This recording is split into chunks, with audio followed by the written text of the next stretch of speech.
샬롬 샬롬 샬롬 샬롬 샬롬. 하나님 사랑합니다. 여러분 주 안에 사랑합니다. 잠언 4장 너무나 잘하는 말씀이죠. 23절 말씀, 생명의 근원이 이에서 납니다. 잠언 4장 말씀입니다. 아들들아, 아비의 훈계를 들으며 명철 얻기에 주의하라. 27절까지 있죠. 내가 선한 도리를 너에게 전하노니 내 법을 떠나지 말라. 나도 내 아버지에게 아들이 있었으며 내 어머니 보기에 유약한 의아들이었노라. 이렇게 시작을 하죠. 아버지가 내게 가르쳐 이르기를 내 말을 내 마음에 두라. 내 명령을 지키라. 그리하면 살리라. 지혜를 얻으며 명철을 얻으라. 내 입의 말을 잊지 말며 어기지 말라. 지혜를 버리지 말라. 그가 너를 보호하리라. 그를 사랑하라. 그가 너를 지키리라. 지혜가 제일이니 지혜를 얻으라. 내가 얻은 모든 것을 가지고 명철을 얻을지니라. 그를 높이라. 그리하면 그가 너를 높이 들리라. 만일 그를 품으면 그가 너를 영화롭게 하리라. 그가 아름다운 관을 내 머리에 두겠고 영화로운 면류관을 내게 주리라 하셨느니라. 내 아들아 들으라. 내 말을 받으라. 그리하면 내 생명의 해가 길리라. 내가 지혜로운 길을 내게 가르쳤으며 정직한 길로 너를 인도하였은즉 다닐 때에 내 걸음이 피곤하지 아니하겠고 달려갈 때 식족하지 아니하리라. 훈계를 굳게 잡아 놓치지 말고 지키라. 이것이 내 생명이니라. 사악한 자의 길에 들어가지 말며 악인의 길로 다니지 말지어다. 그의 길을 피하고 지나가지 말며 돌이켜 떠나갈지어다. 그들은 악을 행하지 못하면 자지 못하며 사람을 넘어뜨리지 못하면 잠이 오지 아니하며 불의의 떡을 먹으며 강포의 술을 마시느니라. 의인의 길은 돋는 햇살 같아서 크게 빛나 한낮의 광명에 이르거니와 악인의 길은 어둠 같아서 그가 걸려 넘어져도 그것이 무엇인지 깨달지 못하느니라. 내 아들아, 내 말에 주의하며 내가 말하는 것은 내 귀를 기울이라. 그것을 내 눈에서 떠나게 하지 말며 내 마음속에 지키라. 그것을 얻는 자에게 생명이 되며 그의 온 육체의 건강이 됨이니라. 모든 지킬 만한 것 중에 더욱 내 마음을 지키라. 생명의 근원이 이에서 남이니라. 구부러진 말을 내 입에서 버리며 삐뚤어진 말을 내 입술에서 멀리하라. 내 눈은 바로 보며 내 눈꺼풀은 내 앞을 곧게 살펴 내 발이 행할 길을 평탄하게 하며 내 모든 길을 든든히 하라. 좌로나 우로나 치우치지 말고 내 마음을 악에서 떠나게 하라. 이렇게 말씀하고 있어요. 4장 23절에 내 모든 지킬 만한 것 중에 내 마음을 지키라. 생명의 근원이 이에서 납니다. 오늘 말씀이죠. 마음의 중요성. 첫 번째, 오늘 우리가 본문의 말씀 속에서 무엇보다도 내 마음을 지켜라. 내 마음에서 생명의 샘이 흘러나온다 라고 말씀합니다. God, your heart, above all else 라고 얘기하죠. 성경 구절을 찾는 성경 프로그램에 마음이라는 단어를 넣으면 58구절이 뜬다고 그래요. 기독교에서 구원이라는 단어가 제일 중요한 듯해서 찾아보면 541구절 정도가 된다고 합니다. 그러니 이 마음이 중요하죠. 58구절. 구원은 오히려 541구절밖에 안 나타납니다. 사랑이라는 단어가 들어간 구절은 557구절, 은혜라는 단어가 들어간 구절은 276구절, 믿음이 225구절인 것에 비해서 마음이라는 단어를 하나님께서는 월등히 많이 사용하셨다는 것을 우리가 알게 됩니다. 왜 그럴까? 마음이 우리 인생에 미치는 영향이 그만큼 크고 중요하기 때문이죠. 구약 성경에 사용된 마음이라는 단어는, 신약에서 사용된 마음이라는 단어는, 구약에서 사용된 마음이라는 단어, 또한 신약에서 사용된 마음이라는 단어는 mind, will, understanding 이렇게 얘기하고 있습니다. 성경을 읽어보면 마음으로 믿어 의롭다 하심을 얻었다. 성경이 말씀하죠. 사람이 마음으로 믿어 의에 이르고 입으로 시인하여 어디에? 구원에 이른다. 성경을 읽어 내려가다 보면 마음으로 기도하는 것과 마음으로 찬송하는 것들이 나타나죠. 내가 영으로 기도하고 마음으로 기도하면 내 영으로 찬송하고 마음으로 찬송하리라. 마음은 우리 신앙생활의 활동 중심 무대이기도 하죠. 잠언의 진정한 가치는 지혜의 말씀으로 적극적으로 내 마음을 지킬 수 있게 도와주는 데 있습니다. 성경을 읽다 우리가 눈여겨보아야 할 것은 사람의 마음에 마귀가 들어와서 활동할 수 있다는 사실. 놀랍죠. 예를 들면 마귀가 벌써 시온의 아들 가룟 유다의 마음에, 시몬의 아들 가룟 유다의 마음에 예수를 팔려는 생각을 넣었다 이렇게 증거되어 있는 걸 우리가 봅니다. 예수를 팔려는 생각을 유다가 구하는 것이 아니라 사탄이 그 생각을 넣어줬다라는 뜻을 갖고 있습니다. 사단이 역사했다라고 우리가 얘기들을 많이 하죠. 사탄의 역사야 이런 말 많이 합니다.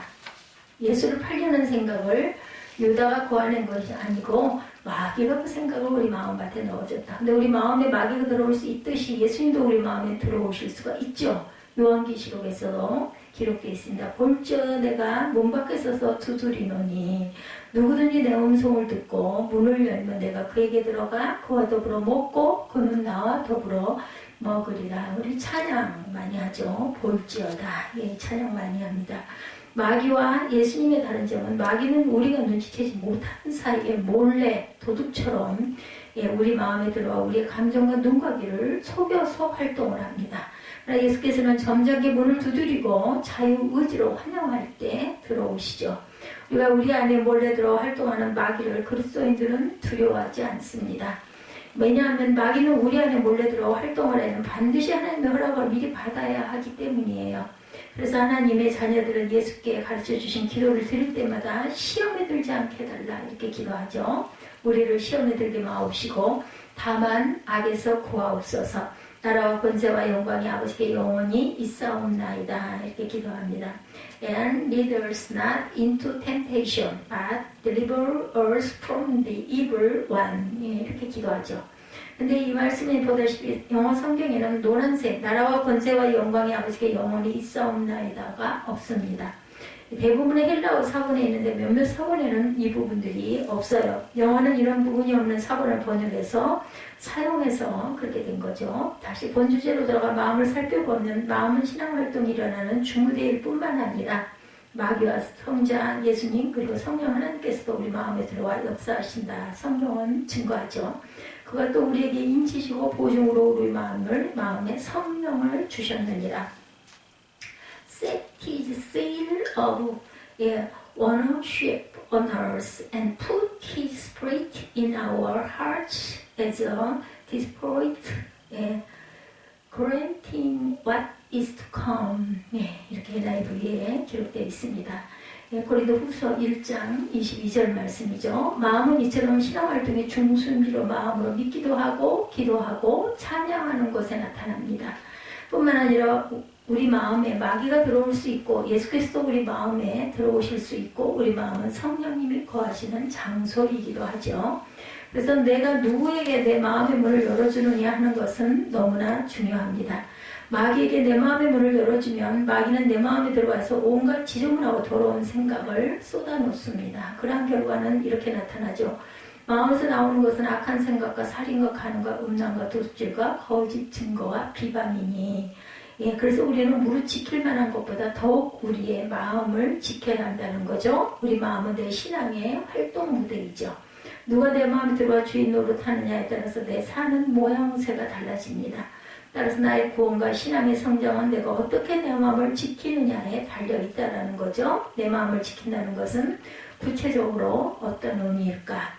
내 마음을 지킨다는 의미는 일반적으로 내가 어떤 것에 대하여 지나친 욕심을 부리지 않고 분수껏 나의 마음을 다스리면서 하는 것을 의미합니다. 내 마음을 지킨다는 의미가 사랑하는 두 사람 사이에서는 상대방에게 지나치게 내 마음을 주지 않고 혹은 신경을 덜 쓰고 적당하게 선을 긋고 만나겠다라는 의미로 사용이 됩니다. 성경에서 내 마음을 지킨다는 의미는 대부분 사단 마귀의 유혹으로부터 나를 지킨다는 의미로 사용되어지죠. 하나님의 일을 대적하는 자라는 자를 의미로 사용할 때는 히브리어로 하나님의 일을 대적하는 자라는 의미로 사용할 때 사단이라고 얘기합니다. 인간의 삶 속에 속이고 비방하고 중상 모략하는 자라는 의미로 사용할 때는 헬라어로 마귀라고 얘기합니다. 즉 동일 인물의 구약에서 는 그 히브리어로 사단, 신약에서는 마귀 이렇게 다르다는 거죠. 사단 마귀는 아주 교모형하고 집요하게 우리 삶 주변을 서성거리며 우리를 넘어뜨리려고 기회를 보고 유혹할 일을 찾고 속임수로 우리를 넘어뜨립니다. 결국 하나님께서 주시려고 하는 영원한 생명, 하나님의 나라를 못 얻도록 방해하는 자고 해방꾼들이다. 하나님께서 천사들을 보내 우리를 보호하시듯이 사단 마귀도 더러운 귀신을 보내어 육신의 정욕, 안목의 정욕, 이생의 사랑을 사용하여 인간의 삶을 파괴하고 있습니다.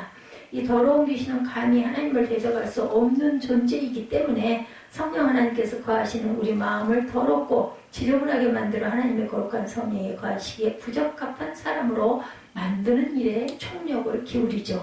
영적으로 보면 잠언에 이런 그 전에 일기쓰기 캠페인이 있었어요. 내 마음을 더럽게 만드는 하나님으로 멀어지게 만드는 마귀의 전략을 무력화시키는 작업이 기도했다고 그러죠. 그리고 거룩한 성령 하나님께서 우리의 마음에 거하시도록 내 마음을 청소해 나가는 작업이죠. 그 결과로 기대하는 것은 예수님과의 동행입니다. 그것을 기대하고 일기를 쓰겠죠. 잠언으로 예수과 동행하면 사람이 영적으로 맑아집니다. 그리고 겸손해지죠. 하나님을 가까이 하게 되고 그 삶의 생명수가 흐르게 됩니다. 결국 그 인생이 아름다워지죠. 복된 삶을 살게 됩니다. 잠언을 읽고 일기를 써보면 경험하게 되는 것들이 있어요.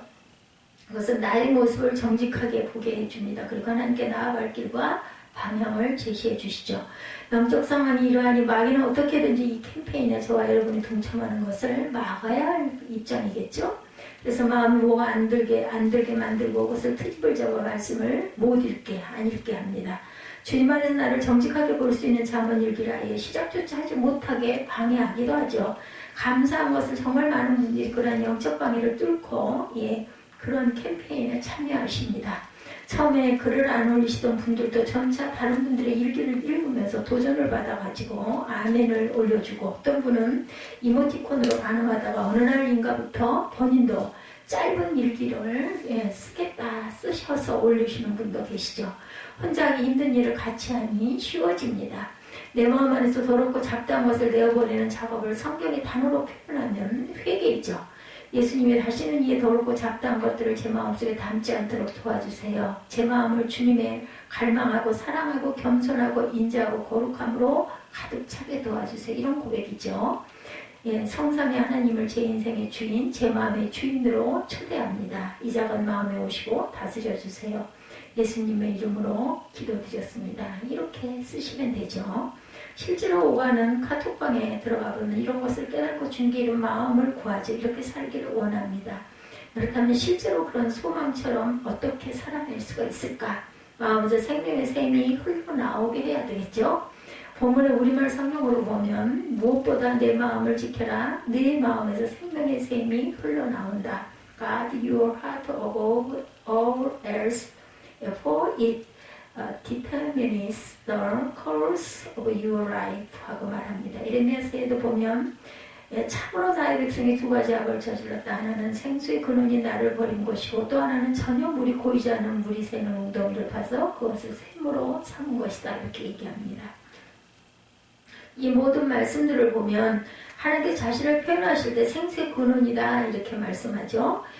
모든 것을 살아나게 하시는 근원적인 힘, 그것이 바로 생명의 근원, 그죠? 이 말씀에 잠언 말씀과 연결해 보면 무엇보다 나의 마음을 지켜야 하는데 그 이유는 나의 마음에서 하나님의 생명력, 하나님의 말씀이 잘 흘러나오게 하기 위함이다. 죄는 이 생수가 내 마음 가운데 흐르는 것을 막아버리죠. 요한계시록을 보면 난데없이 동화 이야기처럼 생명수 이야기가 나옵니다. 이는 보좌 가운데 계신 어린 양이 그들의 목자가 되사 생명수 샘으로 인도하시고 하나님께서 그들의 눈에서 모든 눈물을 씻어줄 것이다 라고 말씀하죠. 보좌 가운데 계신 어린 양은 예수님이십니다. 예수께서 저와 여러분의 목자가 되어주셔서 우리의 삶을 인도하시고 동행하시고 우리를 생명수 샘, 생명의 근원이 되시는 하나님께로 인도한다라는 것을 말씀하죠. 그날이 오면 하나님께서 저와 여러분이 겪은 모든 고통과 아픔과 슬픔과 핍박과 고난으로 인해서 흘렀던 눈물을 씻어주시겠다라는 말씀이죠. 이런 마지막을 맞을 수 있는 이가 누구예요? 예수님을 믿고 살면서 무엇보다도 자기 마음을 말씀과 기도로 겸손히 지킨 성도들입니다. 우리가 살아가면서 나누던 모든 깨달음과 주님께 구한 지혜가 나의 삶 속에 실제가 되어지는 것은 나의 마음에서 생명의 샘, 하나님의 말씀, 하나님의 뜻이 흘러나오게 함으로 가능해진다라는 것. 예, 마음에서 생명의 샘이 흘러나오게 하려면 청소가 먼저죠. 깨끗이 쓸어내야 되겠죠. 우리 마음을 가꿔야 합니다. 그래 내 마음에서 하나님의 생명수 샘이 흘러나오는 역사가 일어나겠죠. 우리는 잠언을 읽어가면서 예수님과 친밀한 동행을 전하라는 성령 하나님의 감동하심을 힘입어 우리가 잠언 매일 한 장씩 읽고 말씀을 통해 자기를 돌아보며 일기를 쓰는 훈련들을 해왔죠. 이 모든 것을 하는 이유는 단 한 가지, 예수님과의 친밀한 동행, 임마누엘의 하나님, 그 하나님과 함께하는 것이 우리의 목적입니다. 우리 중에 항상 망설이다가 쓰지 못하시는 분들도 계세요. 그죠? 미적미적 하다가 그냥 넘어가고 내일부터 써야지. 또 새로운 날부터 써야지. 근데 한 번 시작하시면 2장을 쓰게 되고 3장을 쓰게 될 줄로 믿습니다. 순서대로 읽으면 오늘 잠언 28장을 읽게 되는데 거기에 보면 이런 말씀이 있습니다. 자기를 믿는 자는 어리석지만 지혜를 따르는 사람은 구원을 얻을 것이다. 자기를 믿는 자는 어리석지만 지혜를 따르는 사람은 구원을 얻을 것이다. 우리 모두가 하나님의 지혜를 따라 살아갑니다. 자기 마음을 지키며 살아가야 되겠죠. 생명의 근원 되신 하나님으로부터 생명수를 공급받아 하나님 보시기에 아름다운 삶, 하나님 보시기에 보람있고 의미 있는 삶을 잘 살아가시기를 예수님의 이름으로 기도합니다.